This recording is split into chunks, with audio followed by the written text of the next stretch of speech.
Hello everyone, welcome back to the continuation of the prior topic physiotherapy assessment on orthopedic basis पे orthopedic conditions के according ठीक है the basis of the patient the therapist or the doctors who is treating the patient.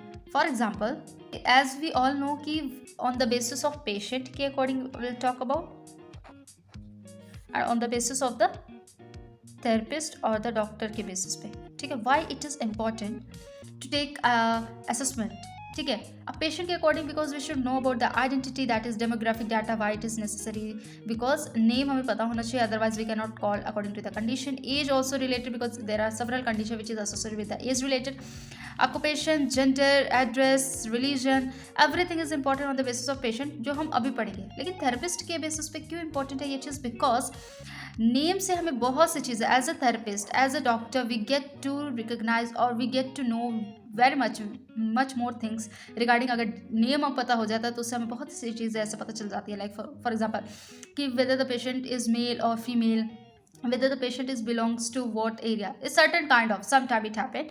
Second is that there is a age related condition. As we all know that will age related condition we have studied according to the criteria, so we'll just jump over that condition only. We will not focus on any other things कि obviously अगर उसको complain आ रही है किसी rheumatoid arthritis की तो obviously will not jump towards the कि बच्चे में पीडियाट्रिक में रूमेटॉइड अर्थराइटिस की नहीं. बहुत रेयर होता है ऐसा कि रूमेटॉइड अर्थराइटिस के बच्चे में आए तो will totally jump over that area only. हाँ विल कीप अ फोकस, हम थोड़ा बहुत फोकस करेंगे लेकिन हम लोग का सस्पेक्शन ऑलमोस्ट उस तरफ जाएगा. ठीक है.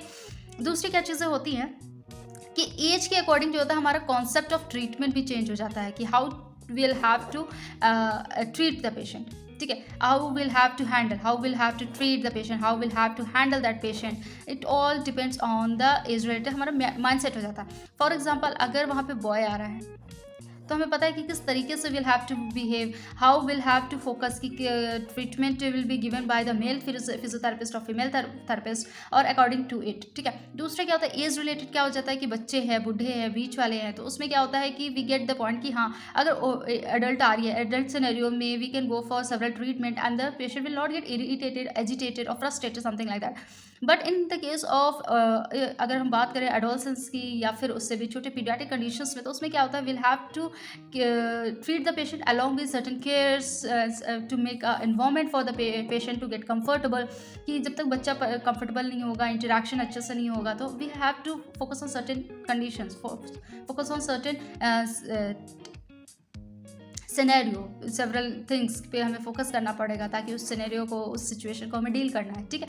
ऐसे ही हमारे केस आ जाते हैं जीरियाट्रिक पॉपुलेशन में कि हमें उनके अकॉर्डिंग, उनके कंफर्टेबल पोजीशन के अकॉर्डिंग उनको सारा कुछ समझाते हुए हमें उनको ट्रीटमेंट देना है. ठीक है. तो ये तरीका होता है. तो इसलिए सिर्फ पेशेंट का पॉइंट ऑफ व्यू नहीं ज़रूरी होता है, it's also for the therapist also कि किस तरीके से वो उसका ट्रीटमेंट शुरू करेगा, कंडीशन उसका सजेस्ट करेगा, है ना, how to handle that scenario, how to handle this situation. ठीक है. होप आपको इतना तो समझ में आ गया होगा कि अभी हम जो असेसमेंट पढ़ रहे हैं कि it's not only important on the basis from the patient point of view but also from the therapist point of view. इसलिए assessment ज़रूरी होता है.